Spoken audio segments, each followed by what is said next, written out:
பிரிந்தவர் சேர. திருமணம் என்பது ஆணும் பெண்ணும் சேர்ந்து வாழும் வாழ்க்கை ஒப்பந்தம். இதில் விரிசல் ஏற்பட்டு துன்புறுவோருக்கு வாழ்வு தருகிறாள் சவுண்டாட்டி ரேணுகா தேவி. கர்நாடகாவின் பெல்காமுக்கு அருகில் உள்ள இக்கோவிலை ஒருமுறை தரிசித்தாலும் பிரிந்தவர் சேவர். ஜமதக்னி என்னும் முனிவரின் மனைவி ரேணுகா தேவி. அவள் ஒரு நாள் தண்ணீர் கொண்டு வர குளத்திற்கு சென்றாள். களிமண்ணால் பானை செய்து உடனடியாக அதில் தண்ணீர் எடுத்து வருவது அவளது வழக்கம். அன்று வானில் பறந்து சென்ற கந்தர்வன் ஒருவனது நிழலை குளத்து நீருக்குள் கண்டாள். ஒரு கணம் அவனது அழகில் மயங்கினாள்.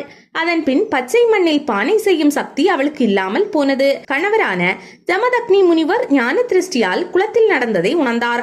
கோபத்துடன் மனைவியின் தலையை கோடாரியால் வெட்டும்படி மகனான பரசுராமனுக்கு உத்தரவிட்டார். அவனும் தந்தையின் கட்டளையை ஏற்று தாயின் தலையை துண்டித்தான்.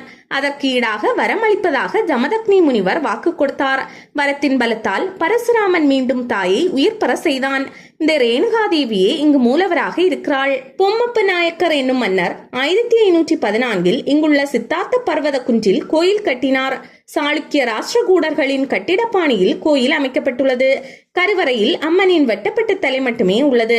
அம்மனுக்கு எல்லம்மா என்னும் ஒரு பேருண்டு. சத்தியமா என்னும் அம்மனுக்கும் சிறிய கோயில் உள்ளது. அதனை தரிசித்த பிறகே பக்தர்கள் ரேணுகா தேவியை தரிசிக்கின்றனர். விநாயகர், மல்லிகார்ஜுனர், சித்தேஸ்வரர், பரசுராமர், ஏகநாத சன்னதிகள் பிரகாரத்தில் உள்ளன. பிரிந்தவர்கள் மீண்டும் சேர்ந்த பின் அம்மனுக்கு அபிஷேகம் செய்து புடவை சாத்துகின்றனர்.